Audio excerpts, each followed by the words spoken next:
Hello, here I am with my not really very intimidating square of empty paper, and I've got another drawing exercise starting from dots to show you. But I thought I'd do something a little bit different and do an inky picture and maybe take a bit more time over it, because I always say you don't have to rush, be in the moment with these. But yeah, I'm kind of prattling on and working quite fast as I'm explaining things, so I might slow it down a bit today. And I'm going to use inks, so I'll just quickly show you these. Obviously, you can use whatever you want. You can use pencils, pens, if you want to do something a little bit like this. Watercolours are good, or ink if you've got it. So I've got a big brush and a little brush. And these are my absolute favourite inks. I'm a little bit obsessed with these. These are Quink inks. They're like old school writing inks. I absolutely love them. So that's what I'm using, but you can use anything. If you've got some old watercolours lying around, that's fine. And I use a spray bottle quite a lot because I quite like to just mess things up by spraying them with water.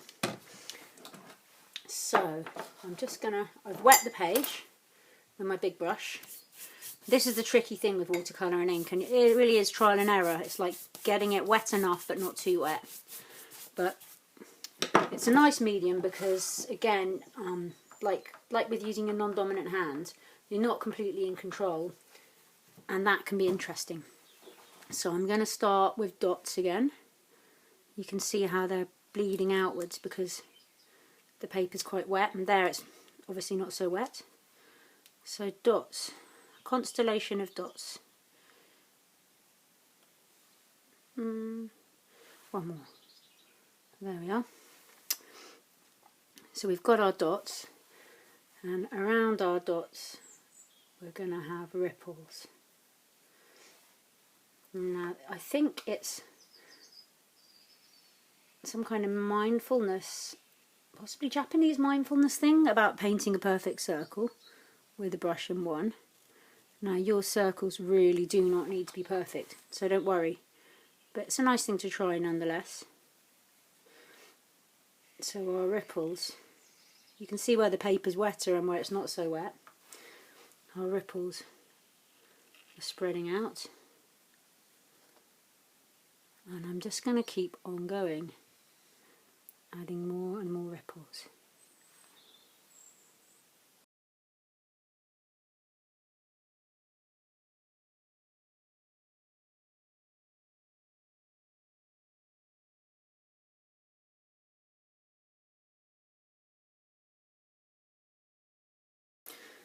So we've got quite a few ripples going on, and they're starting to overlap each other. And the other thing I'm doing is I'm adding more and more water to my ink, so they're getting lighter and lighter the further away they get from their epicenter. And I'm just gonna give it a little spray just to see what happens. Yeah, just kind of spreads it out a little bit more, which I quite like. I'll just carry on like that for a bit.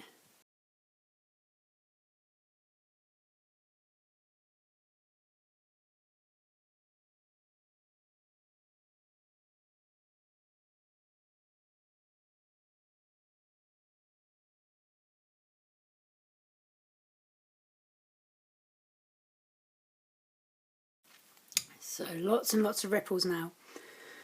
A little bit blurry because of my spraying. Perhaps I put a bit too much water. I could let it dry a little bit and work into it some more. What this makes me think of is those amazing Japanese Zen gardens. I'll find a picture of one where they rake the gravel. It's meant to imitate ripples in a pond, and they rake the gravel into these kind of shapes.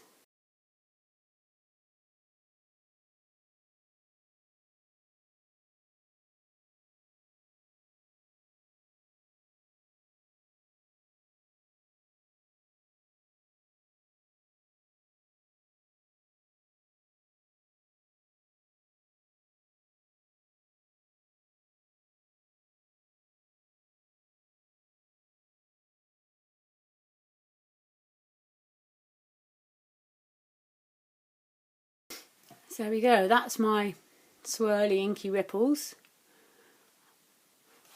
I did some other ones with pen. I'll just quickly show you. Oh, this is oil pastels in my journal. So they're really overlapping, the ripples here, and then I kind of added into them a little bit. There with marker pens. You can decide how far you want to go with the overlapping. Here, just with a little black fine liner, and I started with tiny circles rather than dots, and I was kind of playing around with having the circles be slightly off centre. Some lines are closer together and some are further apart. You can also play with thick and thin lines.